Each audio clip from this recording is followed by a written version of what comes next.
परिचय। छात्रों, इस अध्याय के पहले भाग में हमने समावयवता और रासायनिक अभिक्रियाओं की क्रियाविधि की मूलभूत संकल्पनाओं के बारे में पढ़ा था। आज हम कार्बनिक यौगिकों के शोधन की विधियों के बारे में पढ़ेंगे। शोधन की कुछ विधियां ऊर्ध्वपातन, वर्णलेखन, आसवन आदि हैं। सर, ये ऊर्ध्वपातन क्या है? कुछ ठोस पदार्थ गर्म करने पर बिना द्रव अवस्था में परिवर्तित हुए सीधे ही गैसीय अवस्था में परिवर्तित हो जाते हैं। चलो, अब कोई मुझे बताएगा कि ये वर्णलेखन क्या है? सर, वर्णलेखन किसी कार्बनिक मिश्रण में से अशुद्धियों को अलग करने और उसके विश्लेषण की एक विधि है। बहुत अच्छे आर्यन। अब हम शोधन की विधियों का अध्ययन विस्तार से करेंगे। इस अध्याय में आप कार्बनिक यौगिकों के शोधन और उनके मात्रात्मक और गुणात्मक विश्लेषण का अध्ययन करेंगे।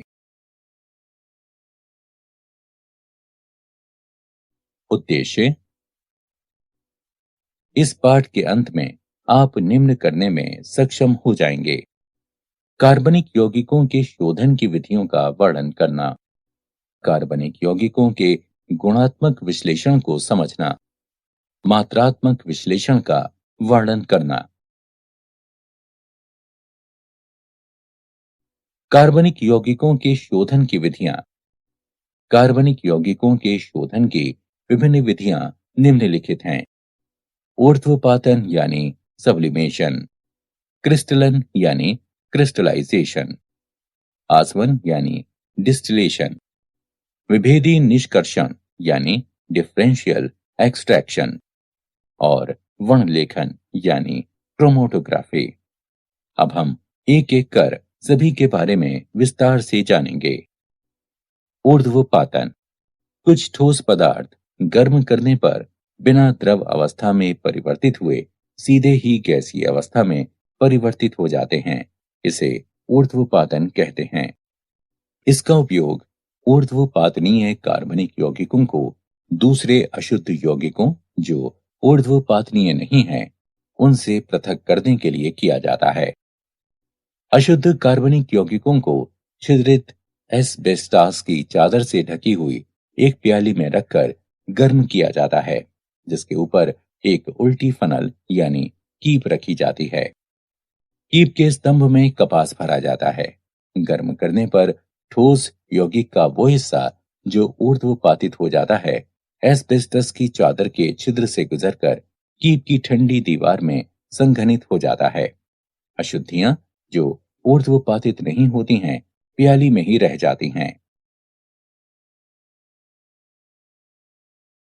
क्रिस्टलन। ठोस कार्बनिक यौगिकों के शोधन का यह सबसे सामान्य तरीका है।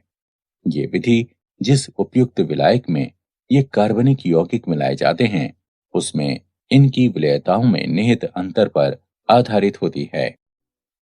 अशुद्ध पदार्थ पाउडर के रूप में होते हैं। इन्हें किसी विलायक के साथ एक फ्लास्क में गर्म किया जाता है। विलायक की मात्रा केवल गर्म करने पर पदार्थ के घुलने के लिए पर्याप्त होनी चाहिए। अब ये गर्म संतृप्त विलयन गर्म पानी की कीप से छान लिया जाता है। बाहरी कीप में परिचालित किए जाने वाला गर्म पानी विलयन को गर्म रखता है और कीप ही के अंदर क्रिस्टलीकरण नहीं हो पाता। यह गर्म निस्यंद बीकर में ठंडा किया जाता है।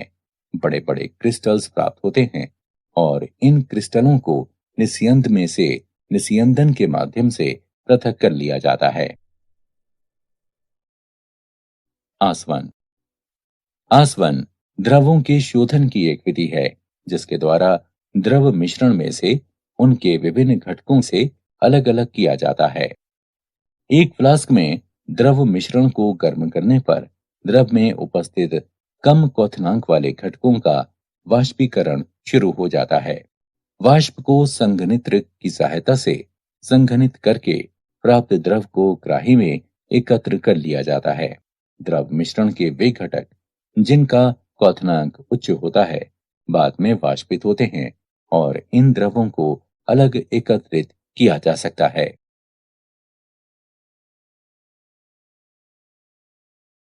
प्रभाजी आसवन।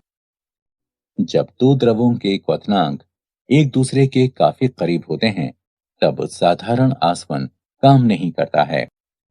इस दशा में एक प्रभाजी कॉलम का उपयोग किया जाता है, जो एक लंबी नली के रूप में होता है और इसमें ऊपर जाती हुई वाष्प और नीचे आते हुए द्रव के मार्ग में अवरोध प्रदान किया जाता है। ए और बी द्रवों के मिश्रण को एक फ्लास्क में लिया जाता है, जिनके क्वथनांक क्रमशः 370 केल्विन और 380 केल्विन हैं। फ्लास्क को गर्म करने पर ए की ज्यादा वाष्प प्राप्त होती है और बी की वाष्प कम प्राप्त होती है। प्रभागी कॉलम में जैसे जैसे वाष्प ऊपर उठती जाती है, आंशिक रूप से संघनित द्रव नीचे गिरता है। बी की वाष्प ए की वाष्प की तुलना में जल्दी संघनित होती है और जो वाष्प ऊपर जाती है उसमें ए की मात्रा ज्यादा होती है। संघनित द्रव नीचे गिरता है और ऊपर उठती वाष्प से टकराकर पुनः ऊष्मा लेकर वाष्पित होता है, जिसमें बी के अणुओं की खपत होती है। प्रभागी कॉलम में यह क्रमिक प्रक्रिया चलती रहती है, जिसके परिणाम स्वरूप कॉलम के शीर्ष पर बचने वाली वाष्प मुख्यतः ए की होती है, जबकि फ्लास्क में बचने वाला द्रव बी का होता है। निम्न दाब पर आसवन। ये विधि उन द्रवों के लिए प्रयुक्त होती है जो अपने क्वथनांक के निकट अपघटित हो जाते हैं। फ्लास्क की मुख्य गर्दन में एक लंबी केशिका नली यानी कैपिलरी लगा दी जाती है और बगल की दूसरी गर्दन में थर्मामीटर लगा दिया जाता है। बगल की ट्यूब संघनित्र से जोड़ दी जाती है, जो दूसरे छोर पर ग्राही से जुड़ी होती है। ग्राही एक पंप से जुड़ी होती है, जो दबाव को कम करता है। कम दबाव के साथ द्रव कम तापमान पर उबलने लगता है, जिससे तापमान अपघटन ताप तक नहीं पहुंच पाता है। उदाहरण, ग्लिसरॉल अपने क्वथनांक 563 केल्विन पर अपघटन के साथ उबलता है, पर यदि दबाव 12 मिलीमीटर तक कम कर दिया जाए तो ये 453 केल्विन पर बिना अपघटन के उबलने लगता है। भाप आसवन। इस विधि का प्रयोग उन पदार्थों के शोधन के लिए किया जाता है जो भाप में वाष्पशील और पानी में अमिश्रणीय होते हैं। यह विधि इस तथ्य पर आधारित है कि कोई द्रव उस तापमान पर उबलना शुरू करता है जब उसका वाष्प दाब वायुमंडलीय दाब के बराबर हो जाता है और दो अमिश्रणीय द्रवों का वाष्प दाब स्वतंत्र द्रवों के वाष्प दाब के योग के बराबर होता है। अशुद्ध यौगिक में लगातार भाप प्रवाहित की जाती है, जो कि आस्वित करने के लिए आवश्यक है। भाप द्रव को गर्म करती है और जल को भी संघनित करती है। कुछ समय बाद जल और द्रव का मिश्रण उबलना शुरू कर देता है, क्योंकि मिश्रण का वाष्प दाब वायुमंडलीय दाब के बराबर हो जाता है। इस क्षण में तापमान पदार्थ के क्वथनांक या जल के क्वथनांक से कम होता है। द्रवों और पानी के इस मिश्रण को संघनित कर ग्राही में एकत्र कर लिया जाता है, जिसे आसानी से अलग अलग किया जा सकता है। विभेदी निष्कर्षण। जब कार्बनिक यौगिक किसी जलीय विलयन में उपस्थित होता है, तब उस कार्बनिक यौगिक को ऐसे विलायक का उपयोग करके निष्कर्षित किया जाता है जिसमें कार्बनिक यौगिक की विलेयता जल की अपेक्षा अधिक होती है और ये विलायक जल में अमिश्रणीय हो। यदि कार्बनिक यौगिक की उस विलयन में घुलनशीलता कम होती है, तो यौगिक की सूक्ष्म मात्रा का निष्कर्षण करने के लिए विलायक की बड़ी मात्रा की आवश्यकता होती है। ये विधि सतत निष्कर्षण कहलाती है। वर्णलेखन। वर्णलेखन शोधन की एक ऐसी विधि है जिसे किसी मिश्रण के अवयवों को पृथक करने, कार्बनिक पदार्थों की पहचान करने और उनकी शुद्धता की जांच करने के लिए उपयोग में लाया जाता है। वर्णलेखन का वर्गीकरण। अधिशोषण वर्णलेखन, वितरण वर्णलेखन। अधिशोषण वर्णलेखन। अधिशोषण वर्णलेखन विभेदक अधिशोषण के सिद्धांत पर आधारित है, जिसके अनुसार विभिन्न यौगिक भिन्न अंशों में किसी विशिष्ट अधिशोषक जैसे ठोस सिलिका या एल्यूमिना जेल पर अधिशोषित होते हैं। विभेदी अधिशोषण के सिद्धांत पर आधारित दो प्रकार की वर्णलेखन तकनीकें निम्नलिखित हैं: कॉलम या स्तंभ वर्णलेखन और पतली परत वर्णलेखन। कॉलम वर्णलेखन। इस विधि के अंतर्गत विभिन्न घटकों के मिश्रण को जब स्टार्च या चारकोल जैसे अधिशोषक से भरे हुए कॉलम से होकर गुजारा जाता है, तब विभिन्न घटक आंशिक या पूर्ण रूप से अधिशोषक के द्वारा अधिशोषित हो जाते हैं और तब वे उपयुक्त विलायक, जिसे निक्षालक कहते हैं, उसकी मदद से अलग किए जा सकते हैं। पतली परत वर्णलेखन। इसमें एक अधिशोषक की पतली परत को किसी उपयुक्त आधार पर फैलाया जाता है, जैसे कांच की प्लेट। ये कांच की प्लेट पतली परत वर्णलेखन प्लेट या क्रोमोप्लेट कहलाती है। यौगिकों के मिश्रण का जिससे अवयवों को पृथक करना है, एक छोटा सा बिंदु टीएलसी प्लेट के एक छोर पर लगा दिया जाता है। अब प्लेट को कुछ ऊंचाई तक विलायक से भरे हुए बंद जार में डुबो दिया जाता है। जैसे जैसे विलायक ग्लास की प्लेट में आगे बढ़ता है, मिश्रण के अवयव भी अपने अधिशोषण की तीव्रता के आधार पर प्लेट पर ऊपर की तरफ चढ़ने लगते हैं। गति में भिन्नता के कारण वे पृथक हो जाते हैं। मिश्रण के हर यौगिक के सापेक्ष अधिशोषण को मंदन गुणक आरएफ मान के द्वारा प्रदर्शित किया जाता है।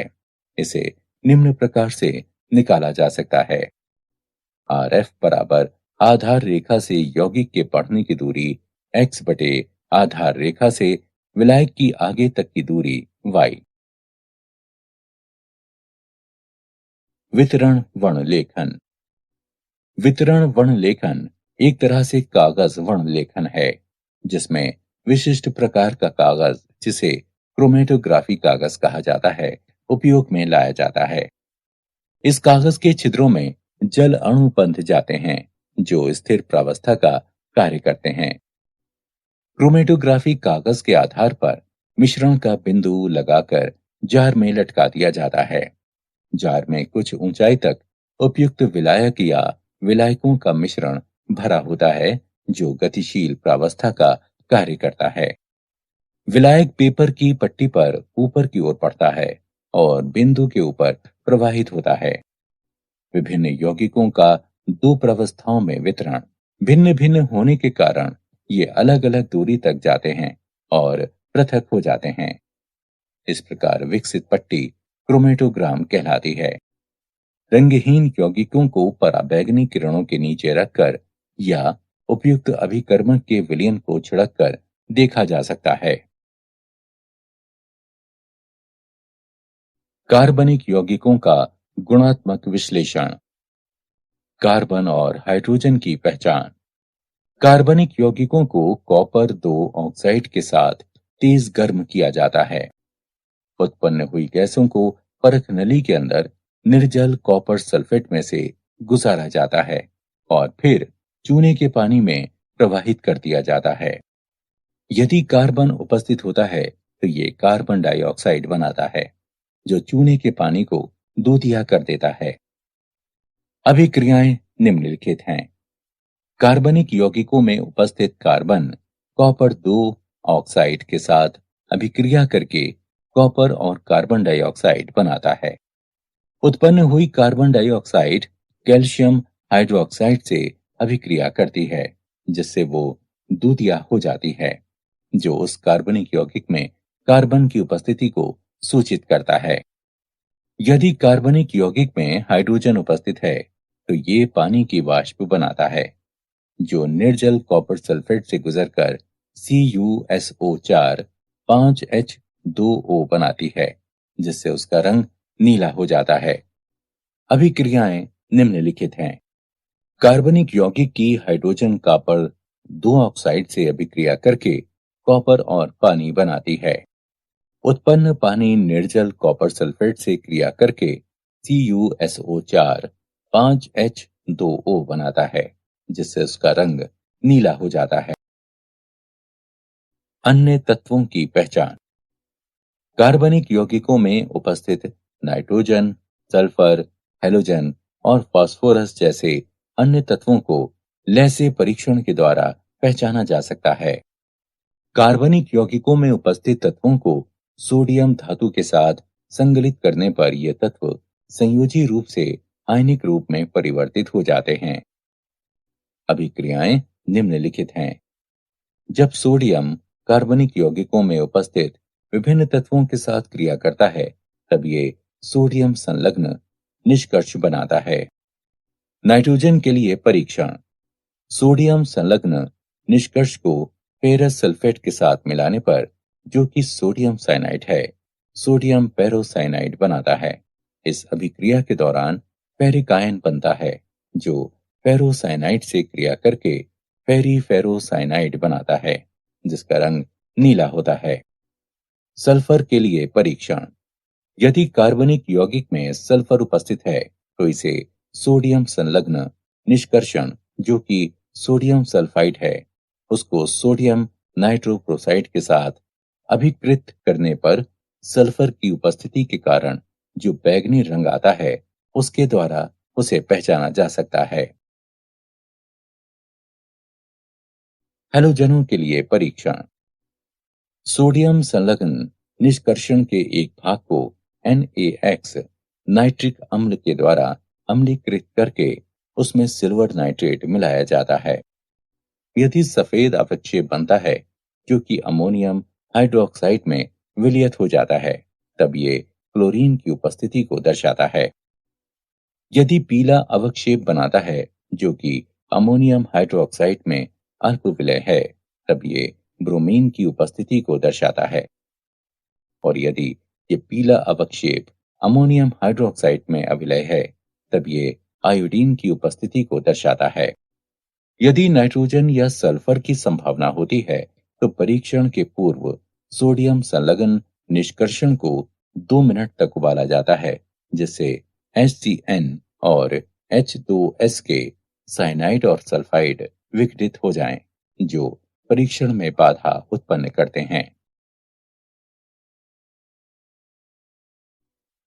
फास्फोरस के लिए परीक्षण। किसी कार्बनिक यौगिक में फास्फोरस की उपस्थिति का पता लगाने के लिए उस कार्बनिक यौगिक को सोडियम पेरोक्साइड के साथ गर्म किया जाता है। बने हुए विलयन को सांद्र नाइट्रिक अम्ल के साथ उबालकर अमोनियम मॉलिब्डेट मिलाया जाता है। पीले रंग का अवक्षेप फास्फोरस की उपस्थिति को प्रदर्शित करता है। मात्रात्मक विश्लेषण। कार्बन और हाइड्रोजन। कार्बनिक यौगिकों के एक नमूने को शुष्क शुद्ध ऑक्सीजन की भाप में कॉपर 2 ऑक्साइड की उपस्थिति में 700 डिग्री सेल्सियस पर गर्म किया जाता है। हाइड्रोजन ऑक्सीकृत होकर पानी बनाती है और कार्बन से कार्बन डाइऑक्साइड बनता है। उत्पन्न जल की मात्रा ज्ञात करने के लिए मिश्रण को निर्जल कैल्शियम क्लोराइड युक्त नली में से प्रवाहित किया जाता है और कार्बन डाइऑक्साइड की मात्रा का निर्धारण करने के लिए इस मिश्रण को पोटेशियम हाइड्रोक्साइड के विलयन में से प्रवाहित किया जाता है। कार्बनिक यौगिक के नमूने में उपस्थित हाइड्रोजन का द्रव्यमान 1/9 कैल्शियम क्लोराइड के द्रव्यमान में वृद्धि और कार्बन का द्रव्यमान 3/11 पोटेशियम हाइड्रोक्साइड के द्रव्यमान में वृद्धि। नाइट्रोजन। नाइट्रोजन के आकलन की 2 विधियां हैं, ड्यूमा विधि और केल्डॉल विधि। ड्यूमा विधि नाइट्रोजन युक्त कार्बनिक यौगिक के ज्ञात द्रव्यमान को कार्बन डाइऑक्साइड के वातावरण में कॉपर ऑक्साइड के साथ गर्म किया जाता है। इस स्थिति में कार्बन और हाइड्रोजन ऑक्सीकृत होकर कार्बन डाइऑक्साइड और जल में परिवर्तित होते हैं और नाइट्रोजन मुक्त होती है। यदि अल्प मात्रा में नाइट्रोजन ऑक्साइड बनती है तो उन्हें गर्म कॉपर के तार पर प्रवाहित करके वापस अपचयित कर लिया जाता है। उत्पन्न गैसों के मिश्रण को भट्टी के द्वारा पोटेशियम हाइड्रोक्साइड विलयन में प्रवाहित किया जाता है। पोटेशियम हाइड्रोक्साइड कार्बन डाइऑक्साइड को अवशोषित कर देता है और नाइट्रोजन को नली के ऊपरी भाग से एकत्रित कर लिया जाता है। कार्बनिक यौगिक में नाइट्रोजन का प्रतिशत, जिसका द्रव्यमान m ग्राम है, 28 गुणे V गुणे 100 बटे 22,400 गुणे m, जहां V एसटीपी पर नाइट्रोजन का आयतन है। कैल्डोल विधि। कैल्डोल विधि में नाइट्रोजन का निर्धारण अमोनिया गैस के द्वारा किया जाता है। कार्बनिक यौगिक को सल्फ्यूरिक अम्ल के साथ गर्म किया जाता है। कार्बनिक यौगिक में उपस्थित नाइट्रोजन अमोनियम सल्फेट में परिवर्तित हो जाती है। अमोनियम सल्फेट को सोडियम हाइड्रोक्साइड के आधिक्य के साथ गर्म करने पर अमोनिया मुक्त होती है। इस उत्पन्न हुई अमोनिया को मानक सल्फ्यूरिक अम्ल के ज्ञात विलयन में अवशोषित कर लिया जाता है। उत्पादित अमोनिया का अनुमान प्रतिक्रिया में इस्तेमाल हुई सल्फ्यूरिक अम्ल की मात्रा से लगाया जा सकता है। अमोनिया के अवशोषण के पश्चात अपशिष्ट सल्फ्यूरिक अम्ल को क्षार के मानक विलयन द्वारा अनुमापित कर लिया जाता है। अम्ल की आरंभिक मात्रा और अभिक्रिया के बाद शेष मात्रा के अंतर से अमोनिया के साथ अभिकृत अम्ल की मात्रा ज्ञात होती है। नाइट्रोजन का प्रतिशत 1.4 गुणे m गुणे 2, V और V1/2 का अंतर बटे कार्बनिक यौगिक का द्रव्यमान। यहाँ V बराबर H2SO4 का आयतन मिलीलीटर में, V1 बराबर NaOH का आयतन मिलीलीटर में, m बराबर H2SO4 की मोलारता। हैलोजन। कैरियस विधि। कार्बनिक यौगिक की निश्चित मात्रा को कांच की एक नली में सधूम नाइट्रिक अम्ल के साथ सिल्वर नाइट्रेट की उपस्थिति में भट्टी में गर्म किया जाता है। इसे कैरियस विधि कहते हैं। बने हुए सिल्वर हैलाइड को अलग करके धोकर सुखाकर तौल लिया जाता है। हैलोजन का प्रतिशत X का परमाणविक द्रव्यमान गुणा M1 गुणा 100 बटे AgX का आणविक द्रव्यमान गुणा M। यहाँ M1 AgX का आणविक द्रव्यमान और M कार्बनिक यौगिक का द्रव्यमान है। सल्फर। कार्बनिक यौगिक की ज्ञात मात्रा को एक नली में सधूम नाइट्रिक अम्ल के साथ गर्म किया जाता है। सल्फर सल्फ्यूरिक अम्ल में परिवर्तित हो जाता है। प्राप्त सल्फ्यूरिक अम्ल को बेरियम क्लोराइड मिलाकर बेरियम सल्फेट के रूप में अवक्षेपित कर लिया जाता है। अवक्षेप को छानकर धोकर सुखाकर तौल लिया जाता है। सल्फर का प्रतिशत 32 गुणा M1 गुणा 100 बटे 233 गुणा M। यहाँ M1 बने हुए बेरियम सल्फेट का द्रव्यमान है और M कार्बनिक यौगिक का द्रव्यमान है। फास्फोरस। फास्फोरस युक्त कार्बनिक यौगिक की ज्ञात मात्रा को सधूम नाइट्रिक अम्ल के साथ गर्म करने पर उसमें उपस्थित फास्फोरस फास्फोरिक अम्ल में ऑक्सीकृत हो जाता है। इसे अमोनिया और अमोनियम मॉलिब्डेट मिलाकर अमोनियम फॉस्फेटो मॉलिब्डेट के रूप में अवक्षेपित किया जाता है। फास्फोरस का प्रतिशत 31 गुणा M1 गुणा 100 बटे 1877 गुणा M। यहाँ M1 अमोनियम फॉस्फेटो मॉलिब्डेट का द्रव्यमान है और M कार्बनिक यौगिक का द्रव्यमान है। ऑक्सीजन। किसी कार्बनिक यौगिकों में ऑक्सीजन का प्रतिशत भिन्नता की विधि से ज्ञात किया जा सकता है। कार्बनिक यौगिक में ऑक्सीजन की प्रतिशतता की गणना उसमें उपस्थित अन्य तत्वों की प्रतिशतताओं के योग को 100 में से घटाकर निकाली जाती है।